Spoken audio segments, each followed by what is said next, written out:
Hello class 12 student, चलिए हम आगे लॉस्ट स्प्रिंग चैप्टर पढ़ते हैं और देखते हैं कि मुकेश के घर की क्या कहानी है।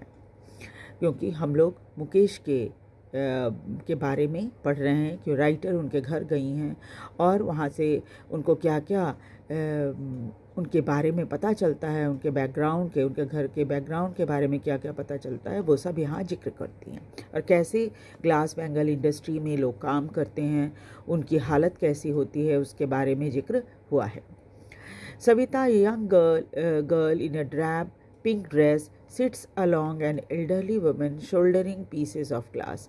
सविता जो कि अभी एक लड़की है, उसने पिंक रंग के ड्रेस पहन रखी है और एक बूढ़ी महिला के बगल में बैठी है और ग्लास बैंगल जो होता है शीशे को जोड़ने का काम वो कर रही है। As her hands move mechanically like the tong of a machine, उसका हाथ जो है बिल्कुल मशीन की तरह चल रहा है, जैसे टोंग्स चलते हैं मशीन में उस तरह से। I wonder if she knows the sanctity of the bangle she helps make. मैं सोचती हूँ क्या उसे पता है कि इस बैंगल की पवित्रता कैसी है जो वो बनने में मदद कर रही है उस बूढ़ी महिला को। It symbolises an Indian women's सुहाग, ये भारतीय महिला के सुहाग का प्रतीक है। ऑस्पिशियसनेस इन मैरिज, और मैरिज में इसे बड़ा पवित्र माना जाता है। It will dawn on her suddenly one day when her head is draped with red veil, her hands dyed red with henna and red bangles rolled into her wrist. और एक दिन ऐसे होगा कि अचानक ही उसका विवाह तय हो जाएगा या विवाह होगा, तब उसका सिर जो है लाल दुपट्टे से पर्दे से ढक दिया जाएगा, हाथ में मेहंदी लगा दी जाएगी लाल रंग की और लाल बैंगल पहना दिए जाएंगे उसकी कलाइयों में। She will then become a bride, फिर वो दुल्हन बन जाएगी, like the old women beside her who became one many years ago, ठीक उस बूढ़ी महिला की तरह जो कई साल पहले इसी तरह से दुल्हन बनी होगी। She still has bangles on her wrist, अभी भी उसने हाथ में चूड़ियाँ पहन रखी है, but no light in her eyes, लेकिन आँखों में रोशनी नहीं है। एक वक्त शेर भर खाना नहीं खाया, वो बताती है कि एक भरपेट खाना भी उसे नहीं मिल पाया है एक टाइम का।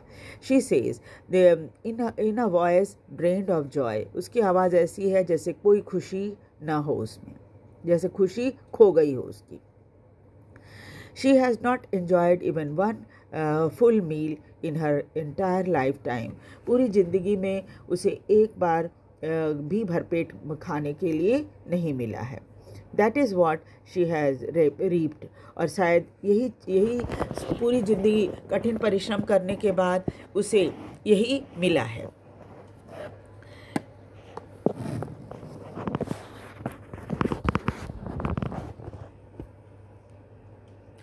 Her husband, an old with a flowing beard, एक बूढ़े व्यक्ति हैं उसके पति जिनके लंबी सी दाढ़ी है। I know nothing except bangles, मैं तो चूड़ियों के अलावा कुछ जानता ही नहीं। All I have done is make a house for a family to live in, बस मैंने एक ही काम किया है, वो ये कि घर के लिए एक छत दे दी है। Hearing him one wonders if he has achieved what many have failed in their lifetime, उनकी बातें सुनकर ऐसा लगता है, जैसे ताज्जुब लगता है कि क्या, मैं सोचने लग जाती हैं राइटर कि उन्होंने एक कुछ तो अचीव किया है, बहुत तो ये भी अचीव नहीं कर पाते। He has roof over his head, कम से कम सिर के ऊपर छत तो है इनके। The cry of not having money to do anything except carry on the business of making bangles, not even enough to eat, rings in every home. ये चर्चा हर घर में है कि पैसा नहीं है, बस इतनी ही कमाई हो पाती है बिजनेस से कि वो बैंगल बना सकें, बस खाने के लिए भी भरपेट नहीं मिल पाता। The young man echo the lament of their elders, जिस तरह से बड़े लोग कह रहे हैं कि पैसा नहीं कमा पाए, कोई प्रॉफिट नहीं होता इससे, वही बात अभी नौजवान जो इस बिज़नेस में लगे हैं वो भी यही बात बोलते हैं। Little have move with time it seems, जैसे लगता है समय के अनुसार बहुत कम बदलाव आया है। In Firozabad, years of mind-numbing toil have killed all initiative and the ability to dream। और कई सालों तक बिल्कुल सुन्न कर देने वाले मेहनत ने इनके अंदर जो कुछ नया करने की इच्छा होती है ना, और सपना देखने का जो एक होता है मन होता है कि एक सपना हो, मेरा ये सपना है, वो सब इसने ख़त्म कर दिया है, क्योंकि ना जाने कितने सालों से उन्होंने ऐसे ही परिश्रम किया है। Why not organize yourself into cooperative? I ask a group of young men who have fallen into the vicious circle of middlemen who trapped their fathers and forefathers। जब राइटर उससे पूछती हैं कि तुम लोग अपने आप को ऑर्गेनाइज क्यों नहीं करते, कोऑपरेटिव बना लो। और जब नौजवानों को ये बात कहा गया जो एक बहुत ही दुखद दलालों की इसमें चक्कर में फंसे हुए हैं, जिस तरह से इनके पिता फंसे हुए थे और जैसे इनके फोरफादर्स यानी पूर्वज फंसे हुए थे। Even if we get organized, we are the ones who will be hauled up by the police, beaten and dragged to jail by for doing something illegal। तो वो बताता है कि अगर हम अपने आप को ऑर्गेनाइज भी कर लेना तो हम ही लोग जो हैं वो पुलिस द्वारा पकड़े जाएंगे, पीटे जाएंगे और जेल पकड़ कर ले जाएंगे, और ये कहा जाएगा हमें कि तुमने कुछ गैरकानूनी काम किया है। दे से वो बताते हैं, ये सभी जो ग्रुप ऑफ मैन जिससे राइटर पूछ रही हैं वो बता रहे हैं। There is no leader among them, इनका कोई लीडर नहीं है। No one who could help them see things differently, कोई ऐसा नहीं है जो इनको नए तरीके से कुछ दिखा सके। Their fathers are as tired as they are, इनके पिता भी उतने ही थके हुए हैं जैसे ये हैं। They talk endlessly in the spiral that move from poverty to apathy to greed to injustice। और वो इसी चक्र में फंसे हुए हैं। कौन सा चक्र है? गरीबी, लोगों निराशा, कोई मतलब लालच के प्रति कोई इनका यही नहीं है। एक जो नज़रिया होता है ना कि लालच के प्रति चलो कोई बात नहीं, हमें लूट रहा है लूटने दो, है ना, समझ रहे हैं कि वो लालची आदमी हमें ठग रहा है, लेकिन इसके बावजूद भी हमारा जो एटीट्यूड है उसके प्रति ऐसे ही है, रहने दो, कोई का बात नहीं, लूट रहा है लूटने दो। एंड टू इनजस्टिस, अन्याय के प्रति भी दिल में इच्छा ही नहीं है कि मेरे साथ अन्याय हो रहा है तो मैं अन्याय के विरुद्ध लड़ूं। ये सब ख़त्म हो गया, वो स्पिरिट इनके मन में अब है ही नहीं। लिसनिंग टू देम, उनकी बात सुनने के बाद, I see two distinct world, one of the family caught in the web of poverty, burdened by the stigma of caste in which they are born, and the other vicious circle of sahukar, the middlemen and policemen, the keepers of law, the bureaucrats and the politicians।